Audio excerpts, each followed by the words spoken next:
à tous, bienvenue sur la chaîne. Alors aujourd'hui on se retrouve pour un petit tuto rapide.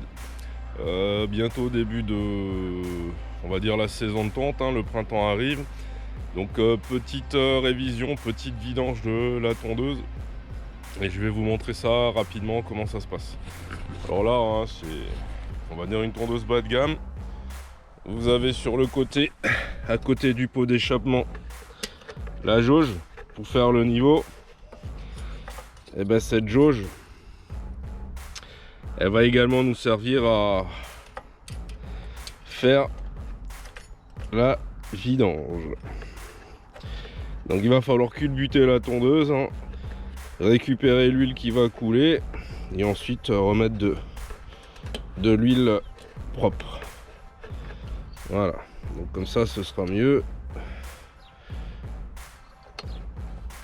Donc je vais la mettre en hauteur. J'ai récupéré un petit récipient qui va me permettre en même temps de mesurer à peu près la quantité d'huile qu'il y avait dedans et de remettre à peu près la même quantité.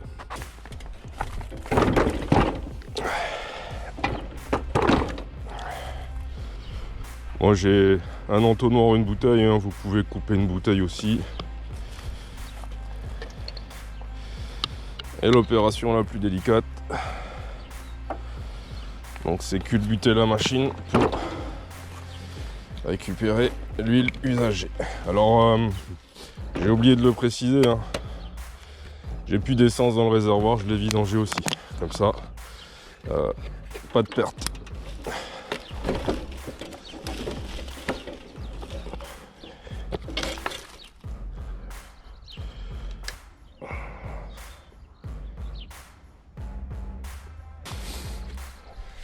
On doit être bon.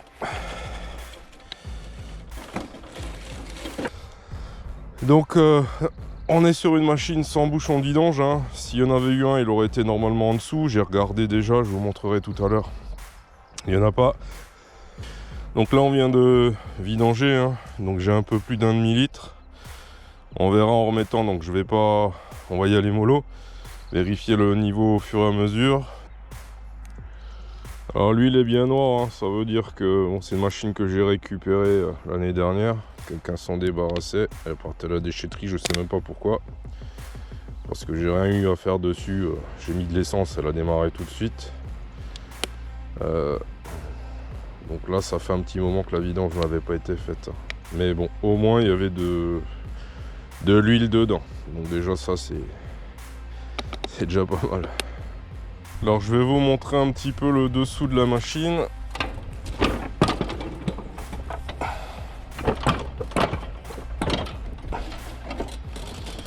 Voilà, j'ai déjà enlevé la lame et donc vous voyez, j'ai gratté un peu, il y a toute la peinture qui s'enlève et tout est bien rouillé. Et donc ce que je vous disais tout à l'heure, il n'y a pas de bouchon pour faire la vidange, donc on est obligé de vider comme on l'a fait. Donc là ce que je vais faire, je vais avec la brosse métallique nettoyer un petit peu tout ça là. Voilà, comme ça. Pour enlever le plus gros rapidement.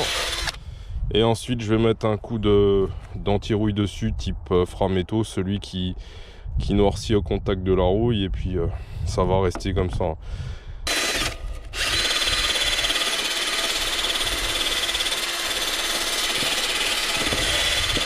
Bon, je rappelle, je l'ai culbuté comme ça parce que j'ai plus d'huile et plus d'essence dans la machine. Donc petite explication. Alors dans la notice, ils vous disent toujours faut pas passer le Karcher sur ce type de machine. Donc on est sur une entrée de gamme de chez Leroy Merlin, il me semble. La marque Gritland, en tout cas sur internet, c'est là-bas que je les ai retrouvés. Donc on vous a mis une peinture sur la tôle là, sur l'acier, il n'y a pas d'après. Et donc forcément il n'y a pas d'accroche pour la peinture. Et donc certainement en plus avec la chauffe du moteur, là vous voyez ça a cloqué, comme si donc ça avait effectivement chauffé. Donc ce qui fait que la peinture elle fiche assez rapidement le camp. Donc là j'ai nettoyé, j'ai frotté. Alors vous allez me dire c'est pas nickel. Mais en fait le produit que j'ai utilisé, certainement du Frametto, donc il a besoin de cette rouille là pour se fixer dessus et réagir. Donc il va y avoir une espèce d'oxydation, ça va noircir. Voilà, donc je vais chercher les produits et puis on badigeonne un coup et puis ça va rester comme ça, hein. Après, si vous voulez un truc nickel, faut tout démonter, décaper, apprêter, etc. C'est pas le but de la manip.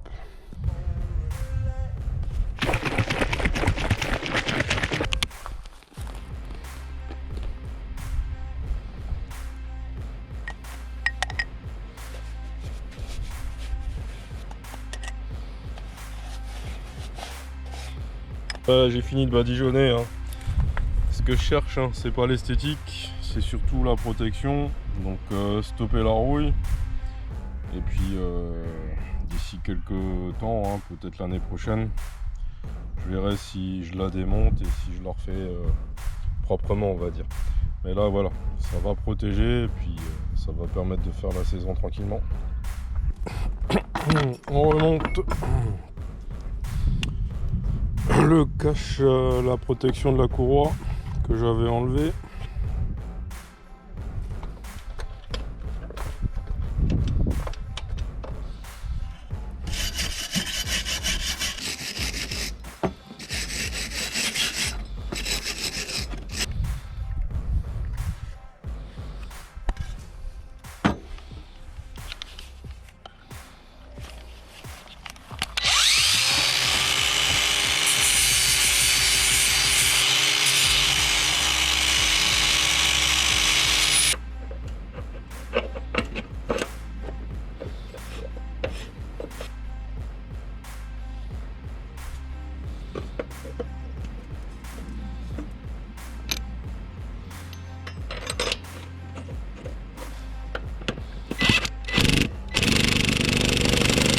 On est bon, il n'y a plus qu'à remettre de l'huile.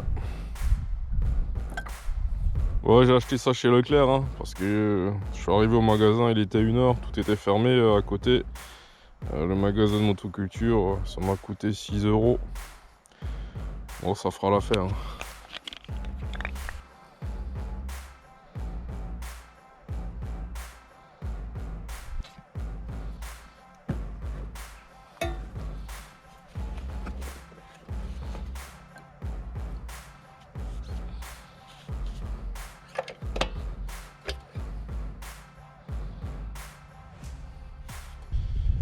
Bon, je vais la mettre sur un endroit plat, je vais vérifier le niveau, puis si c'est bon, on va mettre un peu d'essence et on va la faire tourner.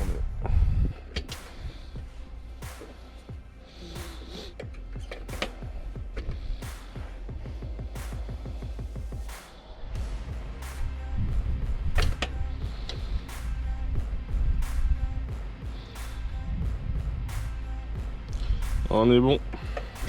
Il y a donc a priori 1,5 litre qui rentre. Pour avoir le niveau, on va mettre un peu d'essence, on va la faire tourner un peu.